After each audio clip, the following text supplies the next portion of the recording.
Hello，大家好，今天我们这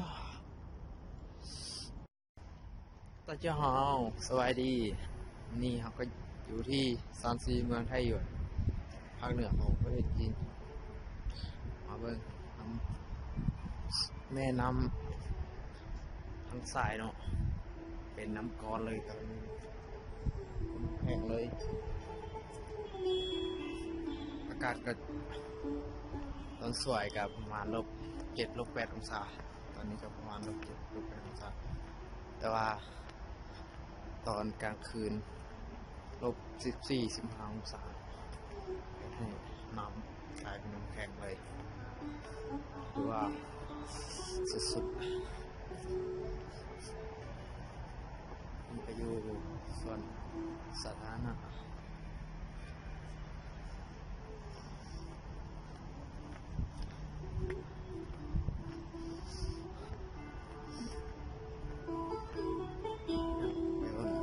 ต่อกันไปเลย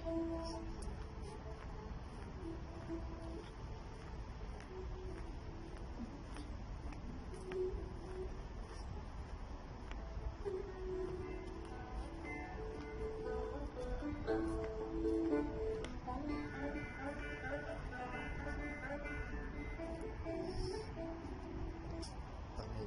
จับเองถ่ายเองการพักสุดๆ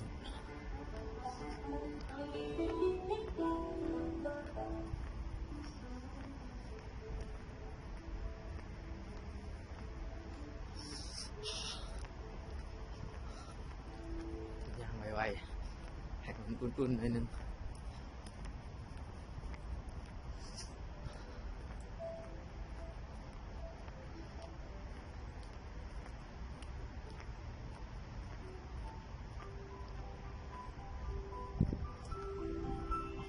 อากาศก็ถือว่าดีอยู่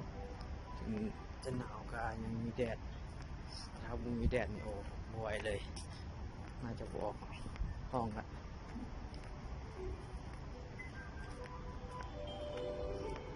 เป็นน้ำแข็งหมดเลย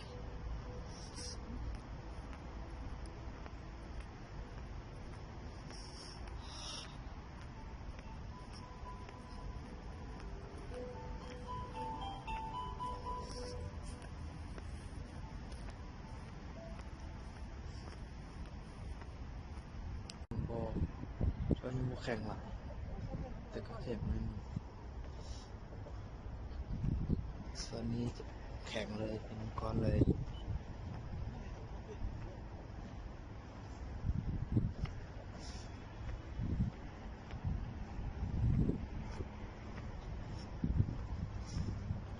หนาวสุดๆเลย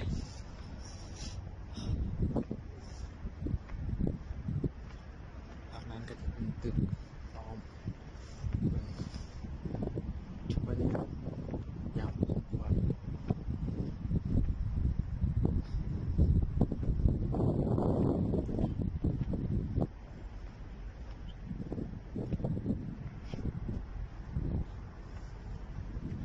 ี่ก็จะเป็นป่าตาย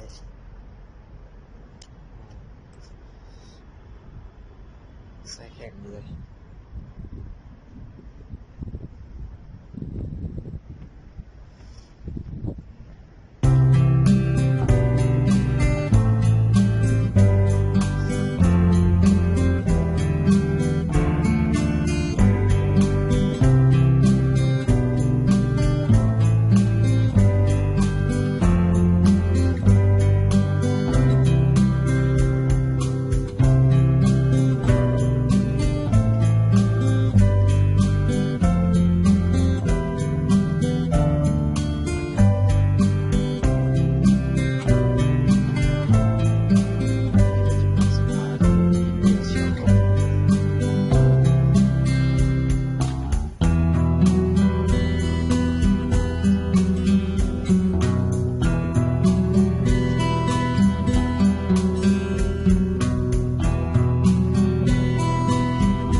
กี้โอ้น้ำก้อน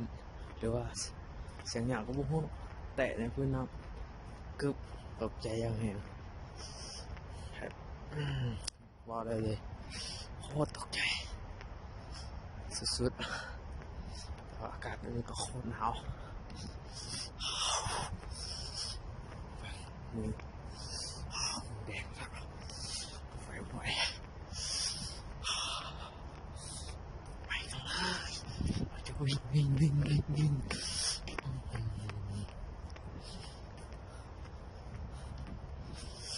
今天很冷啊，一天很久没来。他们说哦很冷，我要去外面，但是我今天一个人来，我操，这么好冷啊！来看看。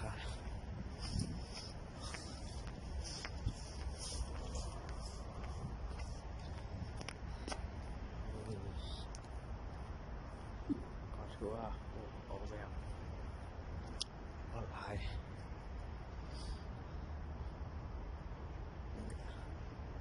ก่อน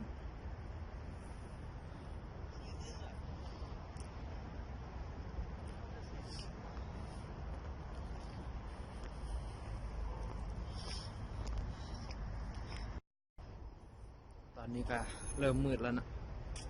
เขาก็กำลังเปิดไฟหัวติดข้างหลังครับเริ่มเปิดไฟ